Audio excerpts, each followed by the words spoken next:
जय माता दी, जय भवानी, जय जगदंबे.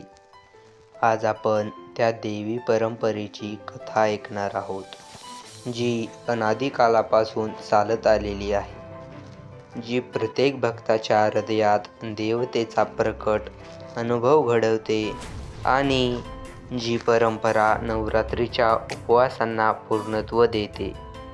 ती परंपरा म्हणजे कन्यापूजन.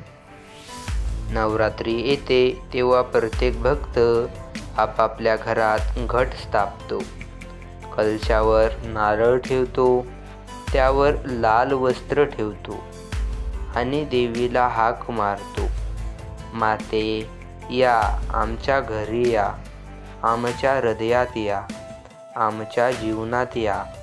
9 दिवस भक्त उपवास करतात, आरती करतात, देवीचे गुणगान करतात. पण जेव्हा अष्टमी किंवा नवमीचा दिवस येतो तेव्हा प्रत्येकाला वाटते, आज देवीला थेट आमंत्रण देऊया. आणि त्यासाठी लहान कन्येला देवी मानून तिची पूजा केली जाते. देवी ही निरागसतेची मूर्ती आहे, ती मातृत्वाची प्रतिमा आहे, ती विश्वाच्या पोषणाची शक्ती आहे. म्हणून जेव्हा लहान कन्येच्या चरणामध्ये भक्त नतमस्तक होतो तेव्हा त्याला वाटते की जणू स्वतः जगदंबेचे चरण आपल्या घरी आले आहेत. असं का? कारण ही परंपरा एका देवी घटनेतून सुरू झाली. एकदा त्रिलोक्येचा राजा बनलेला महिषासूर असुरांचा अधिपती झाला. त्याने देवांना पराभूत केले, पृथ्वीवर अत्याचार सुरू केले.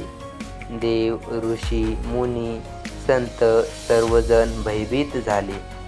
देवांनी एकत्र येऊन प्रार्थना केली, हे आदिशक्ती, आता तूच आम्हाला तार. आणि त्या क्षणी आदिशक्ती प्रकट झाली. ब्रह्मा, विष्णू, महेश यांच्या तेजातून एक तेजस्विनी स्त्री उत्पन्न झाली.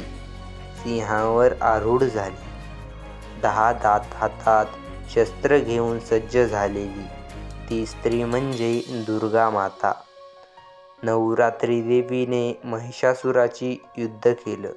प्रत्येक रात्री देवी वेगवेगळ्या स्वरूपात दिसली. 9व्या दिवशी देवीने महिषासुराचा वध केला आणि संपूर्ण विश्व आनंदित झालं. देवांनी विचारलं, माते, आम्ही तुला कसं प्रसन्न करू? तेव्हा देवी म्हणाल्या, माझं खरं स्वरूप लहान कन्येमध्ये आहे. ती निरागस आहे, निष्पाप आहे, तिच्यात मातृशक्तीचा अंश आहे. तुम्ही जेव्हा लहान कन्येची पूजा कराल तेव्हा मला थेट पूजा केलेली होईल. त्या दिवसापासून कन्यापूजनाची परंपरा सुरू झाली. कथा सांगते की हिमालयाच्या कड्यावर एकदा ऋषी कात्यायन तप करीत होते. त्यावेळी त्यांच्या घरात एक कन्या जन्मली.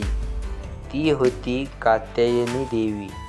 लोकांनी त्या कन्येला देवी रूप मानलं. पुढे नवरात्रीच्या 6व्या दिवशी कात्यायनी देवीची पूजा केली जाते. पण फक्त